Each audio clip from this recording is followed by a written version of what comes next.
High বন্ধুরা, সবাই কেমন আছো? আশা করি সবাই ভালো আছো। ঝর্ণা কিচেন নতুন একটা রেসিপি নিয়ে এসেছি। আজকে আমি ছোলা দিয়ে ঘুগনি রান্না করব।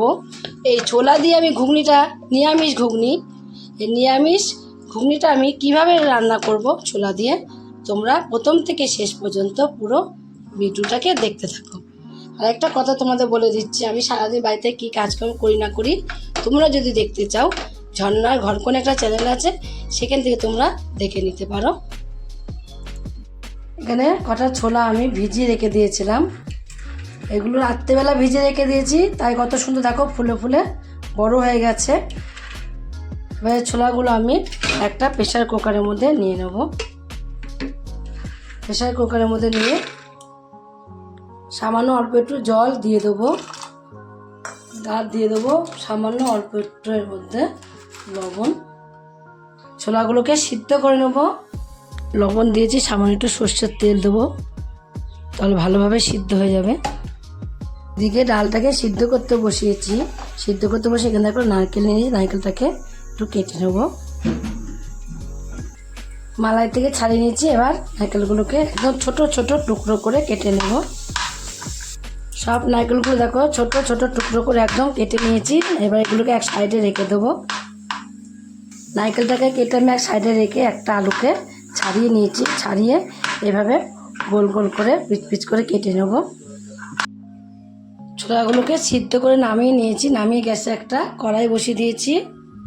কড়াইটা যখন গরম হয়ে যাবে দিয়ে দেবো অল্প করে একটুখানি তেল। প্রথমেই তেলটা যখন গরম হয়ে যাবে তখন এখানে আমি নারকেলগুলোকে যে কেটে রেখে দিয়েছিলাম নারকেলগুলোকে দিয়ে দেবো। নারকেলগুলোকে একটু ভেজে নেব। নারকেলগুলো ভাজার সময় সামান্য লবণ দিয়ে দেবো, লবণ দিয়ে তারপর নারকেলগুলোকে ভাজবো। নারকেলগুলো এখন দেখো লাল লাল করে ভেজে নেওয়া হয়ে গেছে। এবার আমি নারকেলগুলোকে সব তুলে নেব।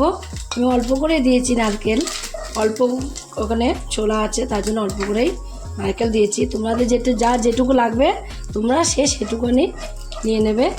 বেশি ছোলা দিলে একটু বেশি নারকেল দেবে, তাহলে দেখবে বেশি ভালো লাগবে খেতে। আবার একটু তেলের মধ্যে আমি দিয়ে দেবো। এর মধ্যে আমি দিয়ে দেবো দেখো একটা তেজপাতাকে ছিঁড়ে নিয়েছি, একটা গোটা শুকনো লঙ্কা দিয়ে দেবো। তারপর দেবো এখানে কটা গোটা সাদা জিরে দিয়ে একটু ভেজে নেব। ভেজে নেওয়া হয়ে গেলে যে আলুটাকে আমি এখানে কেটে রেখে দিয়েছিলাম সে আলুটার মধ্যে দিয়ে দেবো। সব আলুগুলো দিয়ে দিয়েছি। এবার দিয়ে দেবো সামান্য অল্প করে একটু লবণ, আর দিয়ে দেবো অল্প একটুখানি হলুদের গুঁড়ো। লবণ দিয়ে আর হলুদের গুঁড়ো দিয়ে আমি আলুগুলোকে একটু ভালো করে লাল লাল করে ভেজে নেব। আলুগুলো এখন দেখো লাল লাল করে কিন্তু ভেজে নেওয়া হয়ে গেছে। তোমরা দেখলে বুঝতে পারছো বন্ধুরা।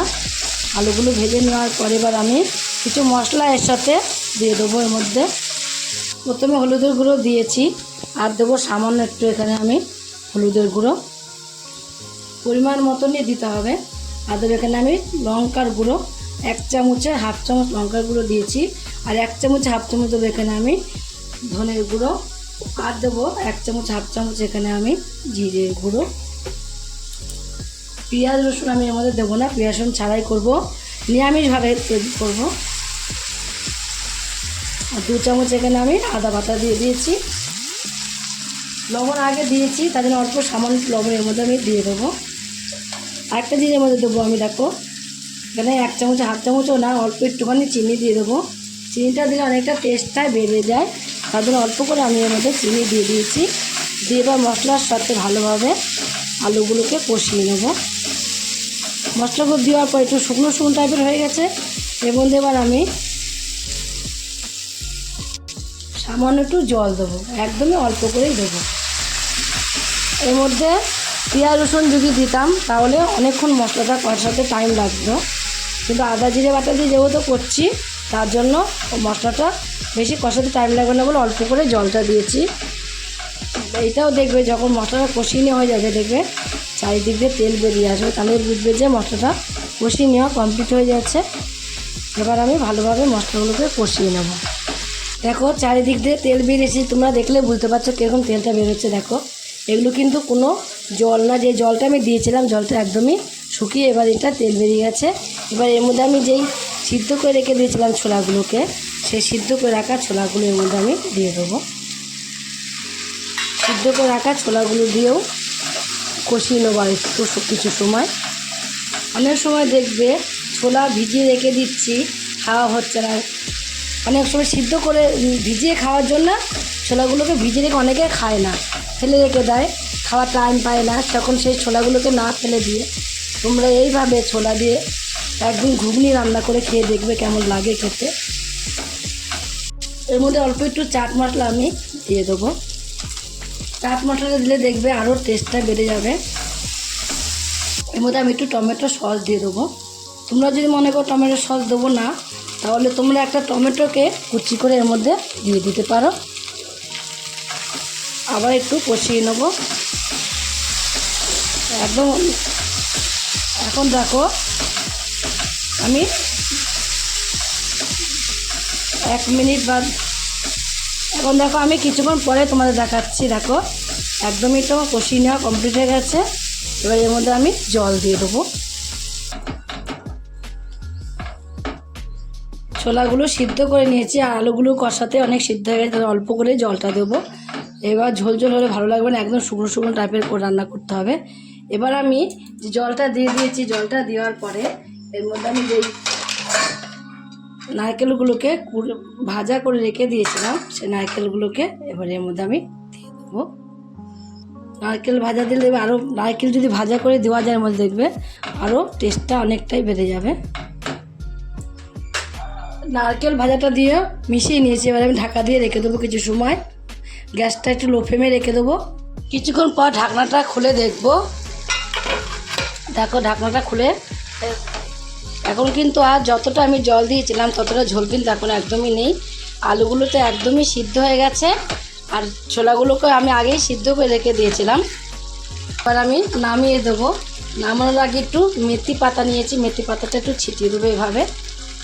মেথি পাতাটা দিলে কিন্তু হেভি স্বাদ লাগে দেখবে। একদম সামান্যই নিয়েছি আমি, 1 চিমটি মতো দিয়েছি। দিয়ে মেথি পাতাটাকে ভালোভাবে মিশিয়ে দেবো। এর মধ্যে আমি গরম মশলা দেবো না আজকে, আর দেবো একটু ধনেপাতা কুচি। ধনেপাতা কুচিটাকে দিয়ে একটু মিশিয়ে নেবো। এবার আমি কমপ্লিট হয়ে গেছে, নামিয়ে দেবো। তোমরাও এইভাবে একদিন ঘুগনি রান্না করে খেয়ে দেখো। ছোলা দিয়ে নিরামিষ ঘুগনি একদিন রান্না করে খেলে দেখবে কতটা ভালো লাগে। যদি ভালো লাগে তোমরা খেয়ে তোমাদের কাছে, তোমরা যদি ফেসবুক থেকে দেখো, ফেসবুকের পেজটি ফলো করে দেবে, ইউটিউবের চ্যানেলটি সাবস্ক্রাইব করে দেবে, পাশে থাকা বেল আইকনটিটা প্রেস করতে ভুলবে না। তাহলে নতুন নতুন রেসিপিগুলো তোমাদের কাছে তাড়াতাড়ি পৌঁছে যাবে। আমার চ্যানেলে নতুন বন্ধু থাকো, সাবস্ক্রাইব করেনি প্লিজ সাবস্ক্রাইবটা করে দিও। সবার আগে তোমাদের কাছে নোটিফিকেশন ঢুকে যাবে। ছোট্ট করে একটা লাইক করো, কমেন্ট করো, অনেক অনেক শেয়ার করো। নমস্কার বন্ধুরা, দেখা হবে আবার পরের রেসিপিতে।